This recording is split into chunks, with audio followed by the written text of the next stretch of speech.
주위 분들과 웃으면서 환하게 웃으면서 기분 나쁜 일이 있어도 이렇게 참고 메리 크리스마스 이렇게 인사합니다. 메리 크리스마스. 예, 메리 크리스마스.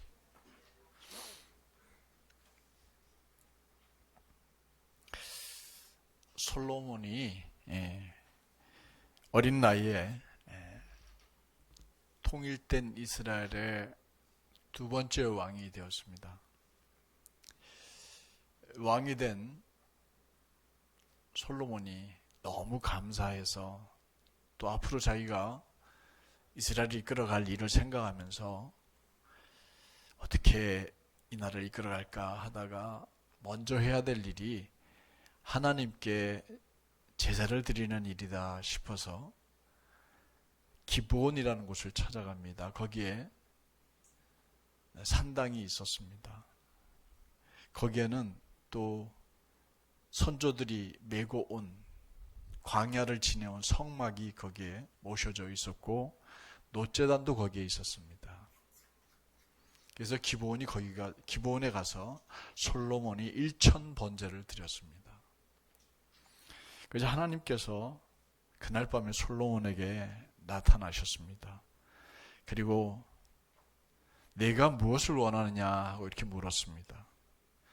이때 솔로몬은 자기를 위하여서 장수도, 부도, 또 원수들의 목숨도 구하지 않고 백성들이 와서 송사할 때에 그 송사하는 말들을 잘 듣고 분별해서 백성을 잘 지도할 수 있는 지혜를 달라고 이렇게 하나님께 구했습니다. 그런데 이렇게 구한 것이 하나님께 너무너무 마음에 들었습니다. 그래서 하나님께서는 이 솔로몬에게 이렇게 말씀하십니다. 열왕기상 3장 12절 13절을 우리 같이 읽어보겠습니다. 다시 읽어봅니다. 그랬기 때문에 이제 내가 너의 말대로 해줄 것이다. 자, 내가 너에게 지혜롭고 분별력 있는 마음을 줄 것이다. 너 같은 사람은 너의 이전에도 없었고 너의 이후에도 일어나지 않을 것이다. 너 같은 사람은 내가 달라고 하지 않은 것도 내가 너에게 줄 것이다. 재산이든 명예든 내가 살아가는 동안 임금들 가운데 너 같은 사람은 없을 것이다. 네가 최고가 될 것이다. 이렇게 말했습니다. 솔로몬은 듣는 마음, 사람들이 와서 하는 얘기를 잘 듣고 옳고 그름을 잘 분별하는 그 마음, 그 지혜를 구한 덕분에 여러분들과 제가 간절히 구하고 바라는 부, 명예, 장수, 모든 것을 그는 다 가질 수가 있었습니다. 솔로몬은 엄청난 부자였고요. 지혜의 왕이라는 그 명예로움이 오늘까지도 계속 이어지고 있습니다. 2013년에 김은숙이라는 작가가 쓴 상속자라는 드라마가 있었습니다. 드라마 포스터 한번 보실래요? 혹시 이거 보신 분 계세요? 네, 저는 안 봤습니다. 못 봤습니다. 그런데 여러분들 보시면 상속자들 이 포스트에 상류층 자녀들 이야기를 다뤘어요. 그런데 저기 보니까 상속자들이라고 써놓은 그 위에 뭐라고 글씨가 쓰여져 있죠. 눈이 어두우신 분은 그냥 안 읽으셔도 되고 다 같이 읽어봅니다. 시작. 왕관을 쓰려는 자 그 무게를 견뎌라 이렇게 말했습니다. 이게 무슨 말이냐면 셰익스피어가 헨리 4세라는 책에 써놓은 명언입니다. 이걸 부제로 달아놓은 거예요. 왕관을 쓰려는 자 그 무게를 견뎌라. 아주 유명한 말입니다. 여기서 왕관을 쓰려는 자는 모든 것을 다 차지하려고 하는 사람, 모든 걸 다 가지려고 하는 사람은 그만큼의 무게를 견뎌낼 수 있어야 된다. 이 얘기예요. 엄청난 책임과 의무, 이 같은 무거운 무게를 견딜 수 있는 자만 모든 걸 다 가질 수가 있다, 이런 말이었습니다. 그런데 예수님이 이 세상에 오신 것은 그를 믿는 우리들에게 이런 상류층 사람들이 감히 넘볼 수 없는 더 엄청난 것, 더 영원한 것을 상속해 주시기 위해서 예수님이 이 땅에 오셨습니다. 그 영원한 것, 환산할 수 없는 그 엄청난 가치가 있는 것을 하나님의 상속자로 우리가 받게 해주시기 위해서 예수님이 이 땅에 오셨다라고 본문은 선언하고 있습니다. 본문 7절 말씀을 한번 같이 읽어보겠습니다. 시작. 그래서 그분의 은혜로 우리가 의롭다고 인정하심을 받아 희망대로 영원한 생명의 뭐가 될 수 있다고요? 상속자가 될 수 있었네 하고 디도 편지를 보낸 겁니다. 디도에게요. 그렇습니다. 우리는 이 땅에서 썩고 말 것, 여러분들 아무리 많은 걸 모으고 많은 것을 여러분들이 차지하고 간직하고 있다고 해도 인생이 끝나고 나면요, 아무것도 아닙니다. 내게 아닙니다. 다 남의 것이 됩니다. 자식도요, 내 품 안에 쓰라했을 때나 자식이지, 떠나고 나면 늘 우리와는 남이 되어 살아가는 걸 참 많이 봐요. 그래서 아들을 내 아들로 생각하는 순간 그 부인은 미련한 시어머니가 되는 거래요. 남의 아들이 되는 겁니다. 각오하고 살고 있습니다. 재미가 없나 봅니다.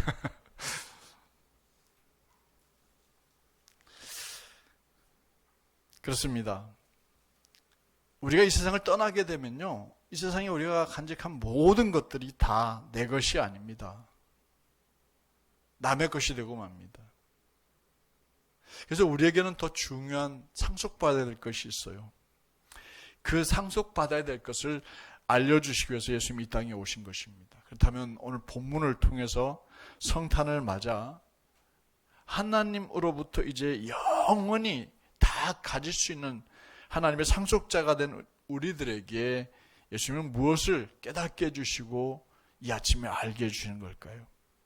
저는 늘 말씀을 여러분들과 나눌 때마다 우리가 말씀을 나누고 그걸 마음에 새겨서 말씀에 순종해서 말씀이 우리의 삶이 되게 해야 될 그 가르침이 뭘까 깊이 묵상하면서 말씀을 준비합니다. 그 말씀이 깨닫는 은혜가 이 아침 있어지기를 축복합니다.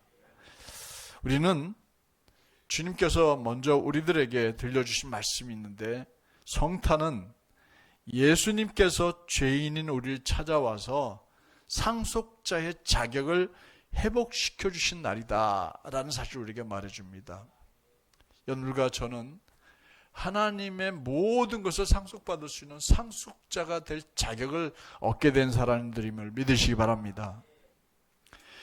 하나님 아버지의 형상대로 창조된 우리는 에덴 동산에서 하나님이 만드신 모든 세계, 모든 것을 다 마음껏 누릴 수 있는 상속자들이었습니다. 창세기 1장 28절을 우리 한번 같이 읽어보도록 할까요? 다시 봅니다. 시작. 하나님이 그들에게 복을 내리셨다. 하나님이 그들에게 말씀하셨다. 번성하여 불어나라. 땅에 가득하여져 땅을 지배하라. 바다의 물고기와 하늘의 새와 땅 위에 움직이는 온갖 짐승을 다스려라. 번성해라. 불어나라. 땅에 가득하라. 땅을 지배하라. 온갖 짐승을 다스려라. 이 말씀이 하나님에게서 우리에게 하신 첫 명령이었습니다. 이후 등장하는 수없이 많은 계명들, 그것보다 먼저 앞서서 우리에게 주신 첫 명령이었습니다. 모든 걸 다 가져라는 거예요. 모든 걸 다 소유할 수 있다는 겁니다. 모든 걸 다 다스리고 통치할 수 있는 자격을 우리에게 주셨습니다. 그래서 우리는 모든 걸 마음껏 누릴 수 있었습니다. 아픔도 고통도 슬픔도 눈물도 없는 그곳에서 우리는 주님과 동행하면서 정말 아무것도 부족함을 느끼지 않고 벌거벗고 뛰어다녀도 전혀 부끄럽지 않은 에덴 동산에서 하나님과 함께 영원한 삶을 살 수 있었습니다. 이것이 태초에 하나님이 우리에게 주신 특권이었습니다. 그런데 죄가 그만 인간에게 들어오고 말았습니다. 죄는 인간으로 하여금 모든 것을 다 잃어버리게 만들었어요. 상실해버리게 만들었습니다. 가장 큰 상실은 하나님과의 관계가 깨져버린 것이었어요. 하나님과의 관계가 깨져버리고 단절되었습니다. 이어서 아담과 하와 곧 남편과 아내의 관계가 깨지고 남자가 여자를 지배하고 종속해버린 관계가 되어버렸어요. 형제들 간에도 관계가 깨졌습니다. 형 가인 이 동생 아벨을 죽이는 이런 비극이 일어나버리고 말았습니다. 심지어 인간이 다스려야 할 자연이 기후변화에 의해서 이제는 인간을 죽이는 어떤 진노한 모습들을 드러내요. 태풍, 홍수, 가뭄, 지진, 심지어 전염병까지 일으켜서 인간에게 대적해버리는 관계가 되고 말았습니다. 더 나아가 우리 인간들은 노동을 통해서 땀을 흘려야만 얻을 수 있고 먹을 수 있고 살 수 있게 된 고역을 우리는 지금 하고 있게 되었습니다. 이것을 상실이라고 말합니다. 이 시대를 상실의 시대라고 말해요. 우리 모습입니다. 성탄절은 이런 인간들에게 하나님의 상속자의 자격을 회복시켜 주시기 위해서 예수님이 이 땅에 오셨다라는 것을 선포하는 날임을 깨닫고 믿고 감사할 수 있는 우리 샘솟는게 성도들 되시길 주의 이름으로 축복합니다. 그러면서 주님이 우리에게 들려주시는 두 번째 말씀은 성탄을 통해서 자비와 긍휼의 하나님은 우리에게 상속자로 모든 걸 다 되돌려 주시기 위해서 이 땅에 아들을 보내주셨다는 사실을 우리로 깨닫게 해주십니다. 자비로우신 긍휼이 많으신 하나님은 이렇게 죄로 인해서 하나님을 떠나버린 우리를 여전히 사랑하십니다. 우린 탕자의 비유에서 그 하나님 아버지를 발견합니다. 집을 나갔다가 모든 걸 다 잃어버리고 거지가 되어 돌아온 탕자는 자기는 아버지에게 사랑받을 자격이 없다고 생각했지만 아버지는 탕자를 여전히 사랑하셨습니다. 바로 우리를 사랑해 주시는 하나님 아버지입니다. 죽어야만 물려받을 수 있는 유산을 살아계신 아버지에게 아버지 내 유산 내놔요 하고 말도 안 되는 요구를 하고 아버지를 망신시키고 뛰쳐나간 이 아들을 아버지는 그래도 미워하지 않고 사랑하시고 기다려주셨습니다. 이것이 바로 하나님 아버지의 자비와 긍휼하심입니다. 모든 것을 다 잃어버리고 영원히 죽을 수밖에 없는 우리를 위하여서 당신의 외아들 예수 그리스도를 이 땅에 보내주셨어요. 그리고 우리의 죄를 대신해서 그를 십자가에 못 박아 죽게 하심으로 우리를 구원받게 해주셨습니다. 그리고 그를 믿는 모든 이들에게 죽음이 아닌 영생을 얻을 수 있게 해주셨어요. 예수 그리스도는 하나님의 선물입니다. 예수님은 하나님이 우리에게 주신 사랑의 선물이에요. 요한복음 3장 16절 말씀 같이 읽어봅니다. 하나님이 세상을 이처럼 사랑하셔서 하나뿐인 아들을 주셨습니다. 그를 믿는 자마다 멸망하지 않고 영원한 생명을 누릴 수 있도록 해 주셨습니다. 할렐루야. 이게 하나님의 은혜입니다. 이 은혜를 믿음으로 손만 내밀면 돌려받을 수 있게 되었어요. 원래의 아담, 집을 떠나기 전에 아들로 다시 하나님 나라를 상속받을 수 있는 권리를 회복시켜 주시는 거예요. 손만 내미시면 됩니다. 손만 내밀면요. 우리를 위해서 십자가에 죽으시고 다시 사신 예수님을 영접하기만 하면 하나님의 자녀, 곧 상속자가 되는 겁니다. 요한복음 1장 12절이 이 이야기를 우리에게 알려줍니다. 읽어봅니다. 그러나 그분을 맞아들인 사람이라면 누구에게나 하나님의 자녀가 되는 자격을 주셨다. 곧 그분의 이름을 믿는 사람에게는. 옆에 있는 그분이 하나님의 자녀예요. 여러분들 옆에 앉아 계신 분이 하나님의 자녀예요. 우리가 하나님의 자녀 곧 예수님을 믿으면, 예수님을 맞아들이면, 그의 이름을 믿으면 하나님의 자녀로 탈바꿈하는 유전자를 우리에게 회복시켜 주십니다. 그 유전자, 그 DNA가 바로 하나님의 영이며 성령님이라고 말합니다. 그 성령을 우리에게 부어주셔서 우리가 성령 안에 거하게 하시고 성령이 우리 안에 거하게 하셨다라고 로마서에서 바울이 얘기합니다. 로마서 8장 9절 말씀을 읽어봅니다. 그런데 여러분은 육신에 사로잡혀 있지 않고 성령님 안에 있습니다. 하나님의 영이 여러분 안에 자리 잡고 살고 계신다는 말입니다. 하지만 누구든 그리스도의 영이 없으면 이런 사람은 그리스도의 사람이 아닙니다. 예수의 영, 하나님의 영, 성령이 그 안에 없는 사람은 하나님의 사람이 아닙니다. 그리스도의 사람이 아닙니다. 아무리 교회를 오래 다니고 교회에서 직분이 있고 해도 그 안에 그리스도의 있는 이 DNA, 성령이 없으면 말입니다. 그리스도의 사람이 아니에요. 이곳에서 말하는 여러분은 바로 예수님을 영접한 여러분들입니다. 여러분들 안에 성령이 계심을 믿습니다. 왜 안 믿으세요? 여러분들 안에 성령이 계심을 믿으세요. 여러분들 마음에 선한 마음을 일으켜 주시고 바르게 살게 하시고 죄악이 뭔지 깨닫게 하시고 부끄러움이 뭔지 깨닫게 하시는 그분은 우리 안에 계신 성령님으로 말미암은 거예요. 이렇게 우리 안에 성령님이 자리하고 계시면 우리는 성령님 안에 있게 되는 겁니다. 이 성령님이 우리 안에 우리 안에 머물러 계심으로 예수 그리스도의 사람을 증명해주는 유전자 DNA라는 말입니다. 이렇게 됨으로 우리는 다시 하나님의 자녀 곧 상속자로 회복되는 거예요. 로마서 8장 14절이 이렇게 얘기합니다. 다 같이 읽어봅니다. 누구든 하나님의 영에 이끌려가는 사람들, 이런 사람들은 하나님의 아들, 딸입니다. 하나님의 영, 곧 성령에 이끌려가는 사람들이 누구라고요?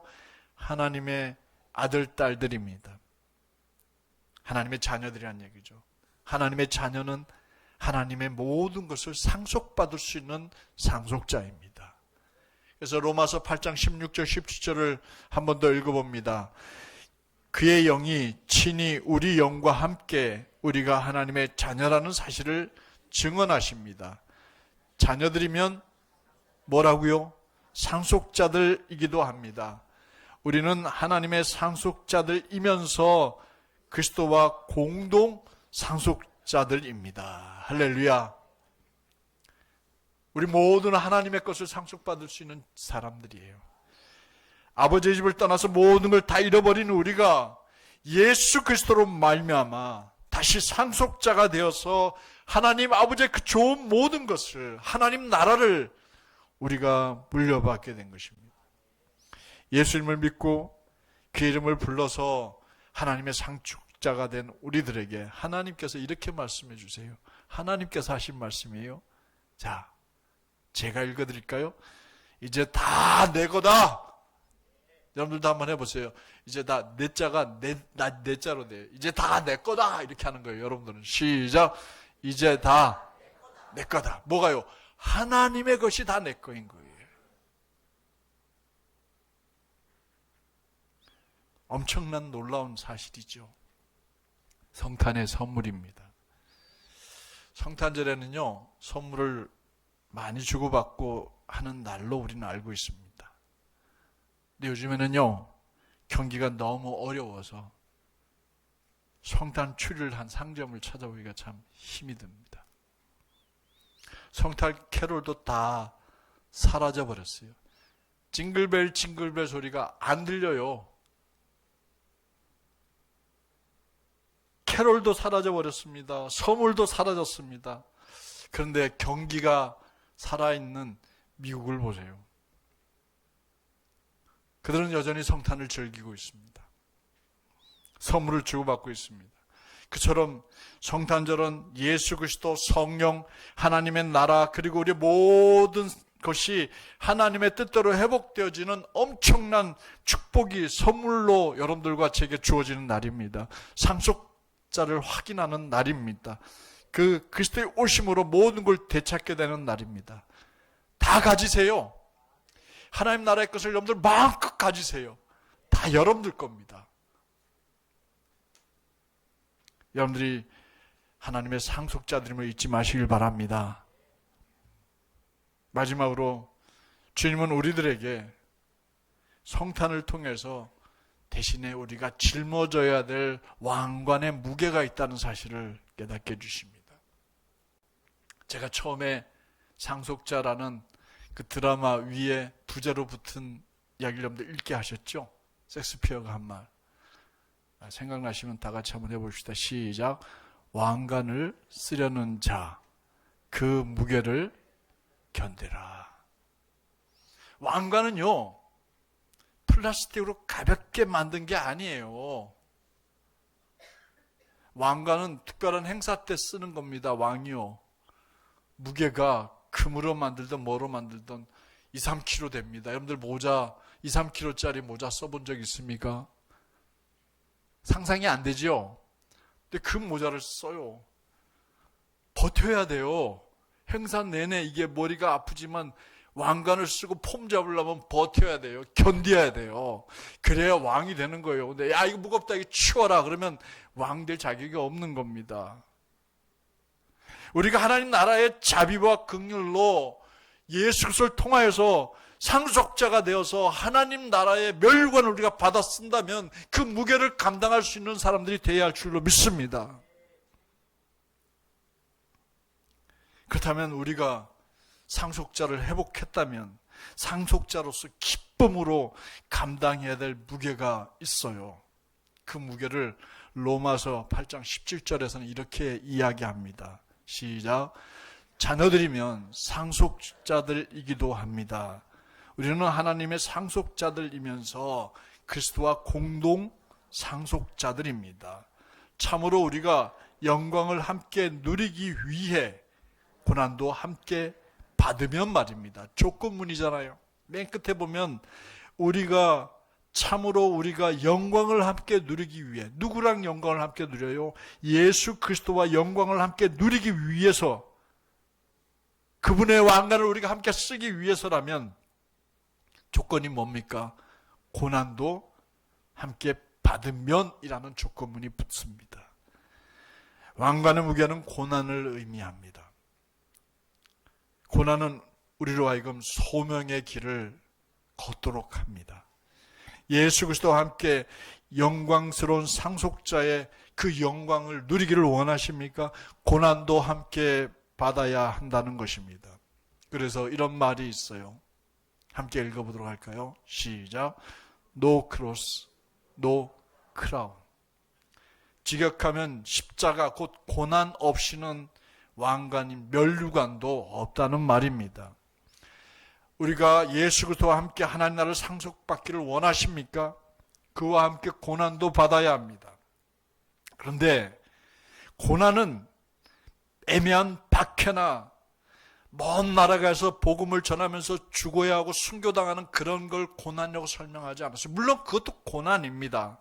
근데 디도서는 3장 8절에 보니까 이렇게 고난을 설명합니다. 다 같이 읽어보겠습니다. 이 말씀은 믿을 만한 것이네. 나는 그대가 이런 것들에 대해 자신만만하게 주장하기를 바라네. 그리하여 하나님 있는 사람들이 여러 선한 일에 앞장설 생각을 하게 되길 바라네. 이런 일들은 사람들에게 좋고 유익한 것이네. 여러분들 여기서 고난이라는 걸 뭘로 찾습니까? 고난은 십자가이기도 하지만 이 땅에서 스스로 예수처럼 희생하고 예수처럼 포기하고 예수처럼 양보하면서 여러 사람들 앞에 선한 일을 행하여 그 일에 앞장서는 것을 말합니다. 사람들이 싫어하거든요. 사람들은 자기 것만 챙기기를 원하고 자기만 누리기를 바라거든요. 근데 우리가 이 땅에 살면서 그리스도인으로서 고난을 받는다는 것은 예수님처럼 하는 거예요. 예수님이 자기 십자가를 스스로 받아들였어요.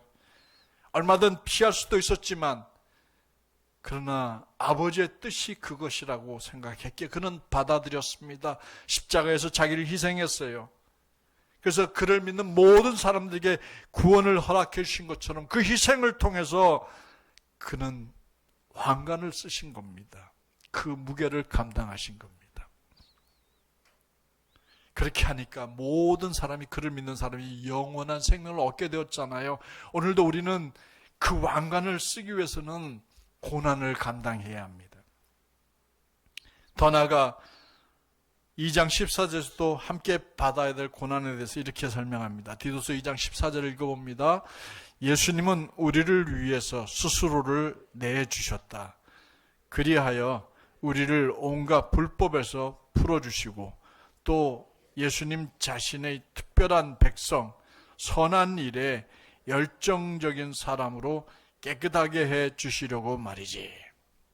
이렇게 성탄은 예수님께서 자기 스스로를 우리를 위해서 내주시기 위해서, 우리를 온갖 불법에서 풀어주시기 위해서, 그리고 선한 일에 열정적인 사람으로 깨끗하게 만들어 주시기 위해서 이 땅에 오신 날입니다. 밤새도록 술 마시는 날이 아닙니다. 그냥 선물 받고 싶어하고 주고 싶어하는 그런 날이 아닙니다. 성탄은 우리들을 위해서 희생하시려고 이 땅에 주님 오신 날입니다. 사랑하는 성도 여러분, 성탄절의 예수를 잊지 마시기 바랍니다. 성탄절날 우리는 정작 예수는 잊어버리고 선물은 기억하고 캐롤만 기억하는 날이 돼서는 안 돼요. 예수님을 믿으십시오. 그래서 이 하나님의 상속자가 되어서 이제 다 가지고 누리고 사세요. 이 땅에 물질적으로 가난하고 어려워도 그건 잠깐이에요. 하나님 나라에서 영원히 모든 걸 마음껏 누릴 수 있어요. 다 여러분 겁니다. 이제 다 가지세요. 그리고 그런 상속자에 걸맞게 서로 사랑하고 서로 섬기고 의의 열매와 성령의 열매를 맺는 아름다운 인생을 사는 우리 샘솟는 교회 가족들 되시길 주의 이름으로 당부드립니다. 당부합니다. 옆에 분한테 이렇게 인사하세요. 다 가지세요. 다 당신 겁니다. 예. 모든 게 다 당신 겁니다. 여러분 겁니다. 기도하겠습니다. 사랑의 주님 감사합니다. 죄로 인해서 모든 것을 상실해버린 저희들에게 주님이 이 땅에 오셔서 모든 것을 다시 상속자로 회복하게 해주시려고 당신을 십자가에 희생시켜 주심을 감사합니다. 오늘 성탄절을 맞아서 우리가 함께 기쁘고 감사한 마음으로 모여 하나님을 찬양하고 예수님을 찬양하며 기쁨의 감사의 예배를 드립니다. 정말 우리에게 구원의 은혜를 베풀어 주시고 하나님의 상속자가 되어 이 모든 걸 우리가 다 누릴 수 있게 해주신 하나님 감사합니다. 주님, 이 땅에 사는 동안에 물질만 우리의 전부가 아님을 깨닫게 해주시고 하나님 나라에서 영원히 누릴 수 있는 영원한 것들이 있음을 깨닫고 더 감사하며 주님과 함께 고난을 기뻐하며 선한 일에 앞장서는 샘솟는교회 가족들 되게 하여 주시옵소서. 예수님 이름으로 기도드립니다. 아멘. 찬송가 125장